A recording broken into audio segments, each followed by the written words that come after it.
we need a proper debrief because Molineux was an absolute nightmare. We surrender a 2-goal lead away at Wolves, a side that's been taking a pasting from almost everyone this season. Are Arsenal about to bottle another league?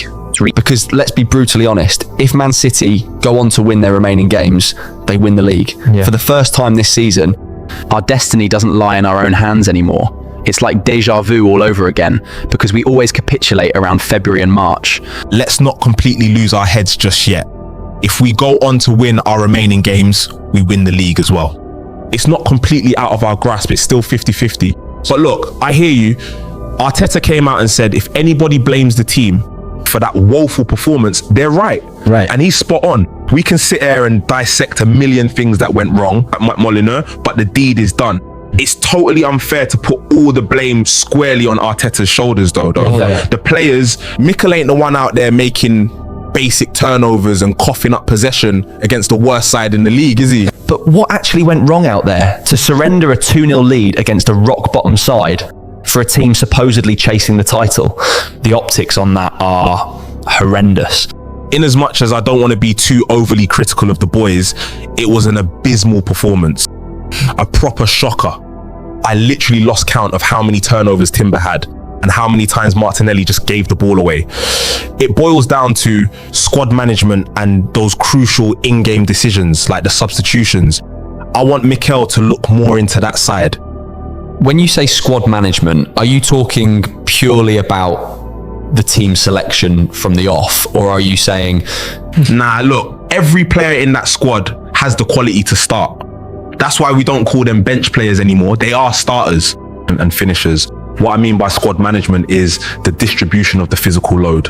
We really need to look at the constant selection of certain players and rigidly sticking to the same formation against vastly different profiles of opponent.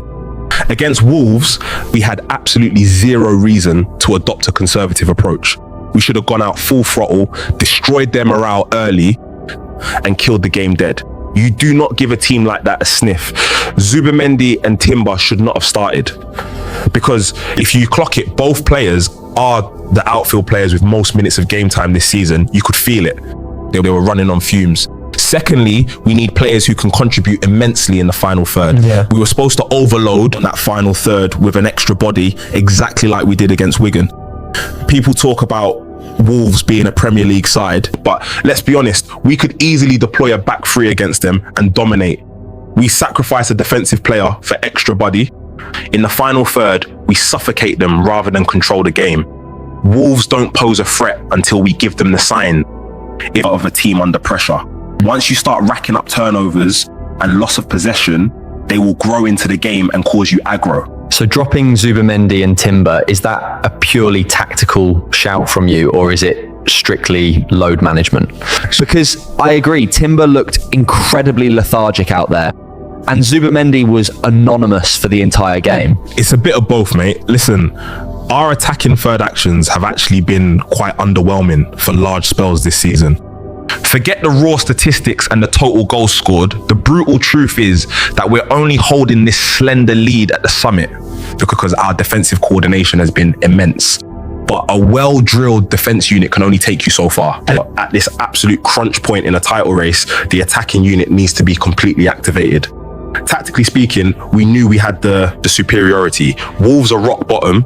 Arteta needs to recognize that a game like this isn't about control. Wolves aren't bringing chaos. They aren't threatening our game state. So we don't need to slow it down. We should be the ones bringing the chaos. Suffocate them for 90 minutes with a high volume of chances and a massive XG. How do we do that? We tinker with the shape.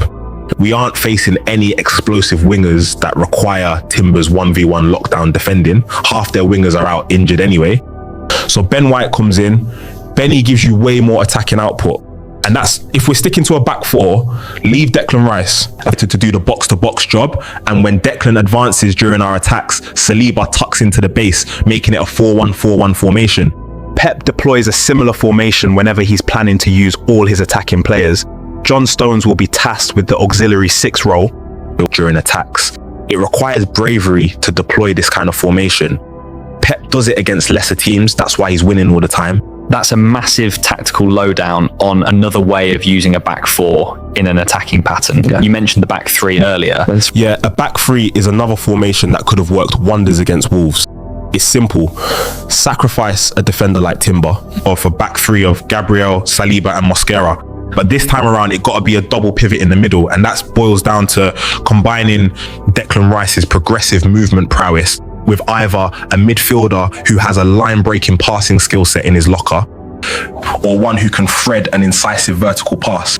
In this phase, we don't need a controller. We need a risk taker and a decider. And that's where Lewis Skelly or Christian Norgard comes in to replace Martin Zubimendi, because there is no tempo to control. With Norgard sitting, Declan can advance safely and contribute in the final third. Guard's got a proper knack for pinging those dangerous vertical passes that set the forwards in 1v1s. We saw it in the Champions League. We saw it against Wigan. Wolves didn't even use a low block. They were open, but we lacked a passer to exploit it. We had runners like Martinelli, Gyökeres and Madueke. Put Lewis Skelly there and see wonders. A Skelly-Rice pivot gives me heavy Thomas Partey-Rice vibes, but with Deck at the base and Skelly driving forward. See, every formation has its pros and cons. The gaffer's job is to mitigate the cons so that the pros outweigh it. How you set your team gives you a psychological edge over your opponents before you even kick the ball, especially if you are the superior side. How's it possible to have a psychological advantage without kicking the ball? Are we playing mind games? Can you explain it in details? Let me explain it in details. You see, formation is like a signal to your opposition. When you deploy an all-out attacking formation, especially against lesser opposition, you've signaled to them that you are coming for the kill. You are bringing chaos. This will send shivers down their spines, and they'll start overthinking every move and be cautious about going all-out attack. With that, you've altered their primary objective, and you've already gained a psychological advantage over them, because their main thinking from that point is damage limitation and trying not to lose. If you set out with a conservative formation, you've signaled to your opposition that you want to manage and control the game. But the danger of this is that it gives your opponent the chance to go with their primary plan, because you've let them know they stand a chance with the way you set out, and the pressure could go either way. When you go ultra defensive with your formation, you've signaled to your opposition you are there for a draw. They'll come out aggressively because you've given them a psychological edge over you. This gives them extra layer of confidence, and your team might suffer for it. It's now getting clearer. I want to ask, is there any correlation as to why we suffer against teams that deploy certain formations against us? It's not that deep, it's just a logical fact. You see, you don't stick to the same formation if you manage a big side with large squad. You can be consistent with a particular formation, but at least have a plan B in case things doesn't go the way you planned it. You see, the reason we constantly struggle against a low block comes down to how we set up. We take a conservative approach, which rarely works against an ultra defensive system. We place far too much emphasis on control rather than suffocation. An ultra attacking shape is the only real answer to an ultra defensive approach. You might concede a few, but trust me, you will outscore your opponent. And now, what about that Wolves equaliser? It was like a horrific deja vu of that late Sunderland goal we conceded. People are out with their pitchforks for David Raya. Was he majorly at fault, or did Gabriel impede his decision-making there? And look, we can play the blame game all day, it doesn't change the table. But frankly, Raya has to do better communicating with his centre halves. You can see Gabriel is just trying not to take a blind risk because he can't see what's directly behind him. Raya has the entire pitch in his vision, but he needs to be screaming at Gabby to leave it or clear it. All right, let's pivot. The weekend is absolutely massive. Manchester City are playing Newcastle, and Arsenal have the small matter of the North London derby against Tottenham. Do you think the outcome of these two fixtures effectively decides the title race? We have used up our get out of jail free card. There is zero margin for error left if we want to keep this slim title dream alive, and it starts in the most hostile environment possible at Spurs. We have to win. As for City, we've let them right back through the front door. They've smelled blood. And honestly, they are incredibly hard to predict right now. They are in their right element.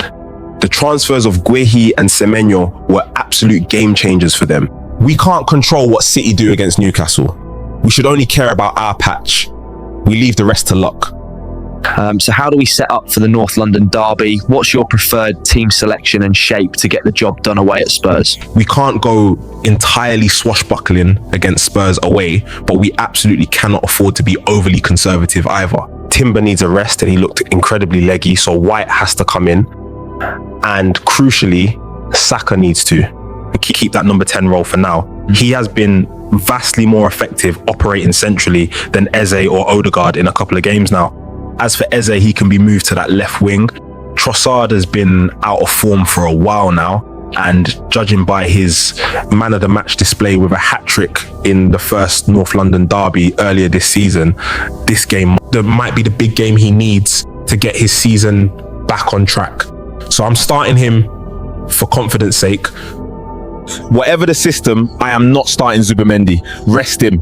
It is high time we start giving Norgard or Lewis Skelly some game time in the middle, and as a Hale M boy, Lewis Skelly might turn up because he knows the gravity of this match.